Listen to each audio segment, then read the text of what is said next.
Assalamualaikum warahmatullahi wabarakatuh. Kami dari kelompok 2 akan menjelaskan tindakan persiapan sebelum sidang, di mana anggotanya ada saya sendiri, Regita Ayunda, ada Rika Meseli Lubis, dan Alfi Rahmi.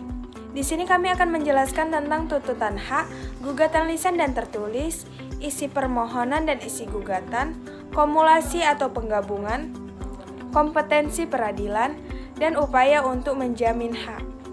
Tuntutan hak menurut Sudikno Mertokusumo adalah tindakan yang bertujuan untuk memperoleh perlindungan hak yang diberikan oleh pengadilan untuk mencegah terjadinya eigenwriting. Dalam gugatan minimal terdapat dua pihak di dalamnya, yaitu pihak penggugat dan pihak tergugat. Dan hasilnya akhir berupa putusan pengadilan. Dalam permohonan hanya terdapat satu pihak saja, yaitu pihak pemohon, dengan hasil akhir berupa penetapan pengadilan. Selanjutnya adalah gugatan lisan dan tertulis. Ketentuan pasal 142 ayat 1 RBG atau 118 ayat 1 HIR menentukan gugatan harus diajukan dengan surat yang ditandatangani oleh penggugat atau wakilnya. Hal ini mengandung arti bahwa gugatan harus diajukan secara tertulis atau dengan surat gugatan. Selanjutnya akan dilanjutkan oleh teman saya, Rika Meseli Lubis. Assalamualaikum warahmatullahi wabarakatuh. Saya Rika Meseli Lubis. Di sini saya akan melanjutkan materi dari rekan saya. Nah, jadi saya akan membahas tentang isi permohonan dan isi gugatan. Yang pertama, tidak diatur dalam HIR maupun RBG. Nah, yang kedua, pasal 8 nomor 3 menentukan sedikitnya memuat tiga hal. Yang pertama, identitas para pihak. Yang kedua, dalil-dalil tentang adanya hubungan hukum yang merupakan dasar serta alasan-alasan daripada tuntutan. Dan yang ketiga, tuntutan atau petitum. Nah, selanjutnya itu ada yang namanya kumulasi ataupun penggabungan. Nah, jadi yang pertama itu tidak diatur dalam HIR maupun RBG, namun dalam praktek biasa dilakukan karena kumulasi dapat menghemat baik waktu maupun biaya. Nah, yang kedua, kumulasi dapat dibedakan menjadi dua. Yang pertama, kumulasi subjektif, dan yang kedua, kumulasi objektif. Nah, kumulasi subjektif itu apabila ada suatu perkara yang mengandung sengketa, tidak jarang penggugatnya terdiri dari beberapa orang melawan satu orang tergugat, atau beberapa orang penggugat melawan beberapa tergugat. Nah, pada prinsipnya antara para penggugat ataupun para tergugat dapat saja digabungkan karena memang tidak ada larangan atas hal itu.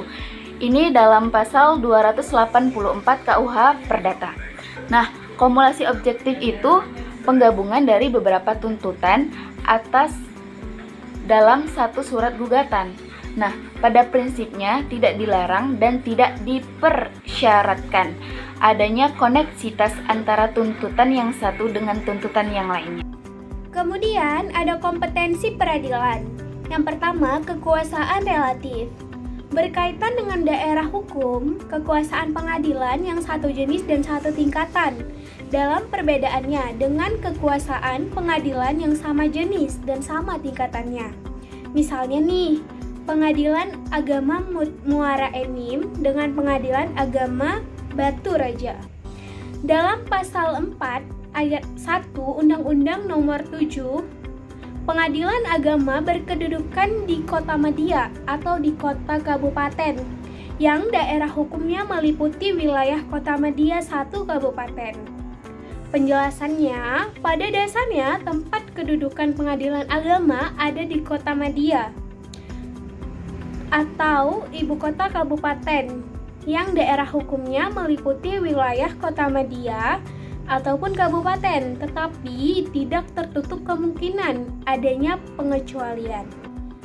Kemudian yang kedua itu ada kekuasaan absolut.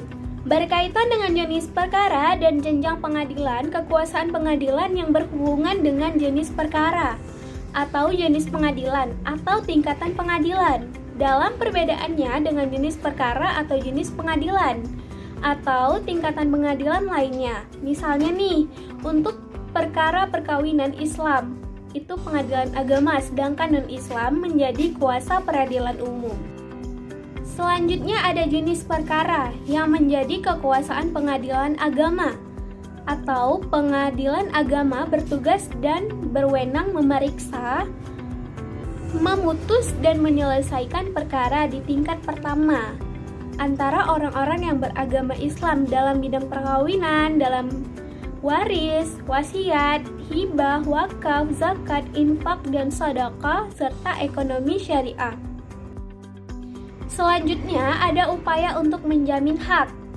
Tindakan yang menempatkan harta kekayaan tergugat secara paksa berada dalam penjagaan. Tindakan paksa penjagaan itu dilakukan secara resmi berdasarkan perintah pengadilan ataupun hakim. Barang yang ditempatkan dalam penjagaan tersebut berupa barang yang disengketakan, tetapi boleh juga berupa barang yang akan dijadikan sebagai alat pembayaran, sebagai pelunasan hutang debitur ataupun tergugat, dengan jalan menjual lelang barang yang disita tersebut.